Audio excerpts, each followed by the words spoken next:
আমার আব্বা আম্মা যে সিদ্ধান্ত নেবে আমি সেই সিদ্ধান্ত। তো তুই আব্বা আম্মা সিদ্ধান্ত নেবে, তা গদখালি বিনোদিয়া পার্কে যে কটা ঘুরলি ও কটার কি হবে? সত্য না মিথ্যা? যদি বলেন না এগুলো ঘটে না, তাহলে আমার চোখের সামনে পড়ে ওরা কারা?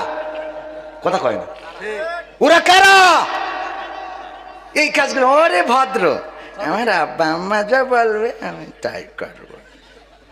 আব্বা আম্মা বলবে শয়তান, তুই একজনের মাজা পর্যন্ত চিকুন করে ফেলিস। ও এখন মোটর সাইকেলে উঠলি মোটর সাইকেল খালি নিয়ে ধানের ভিতরে নিয়ে যায়, কারণ বোঝেই না যে এর মধ্যে কেউ আছে কিনা। ঠিক না বে ঠিক?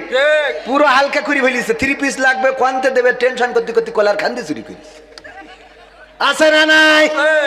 এই জন্য এইগুলো পরিবর্তনের দরকার আছে না নাই? যদি মনে করেন আমার তো এই সমস্যা নাই, আমি বলি দাদা যারা আছেন তাদের নাতিরা যদি এই কাজ করে, ওই নাতি আপনার জাহান্নামের কারণ। এবং সেই আয়াত তেলাওয়াত করেছি, আল্লাহ রাব্বুল আলামিন সূরা তাহরিমের 6 নম্বর আয়াতে বলেছেন, ইয়া আইয়ুহাল্লাযীনা আমানুকুম ওয়া আহলিকুম নার, ওগো ঈমানদারেরা তোমরা আগুন থেকে নিজেদেরকে বাঁচাও আর তোমরা তোমাদের আহালদেরকেও বাঁচাও।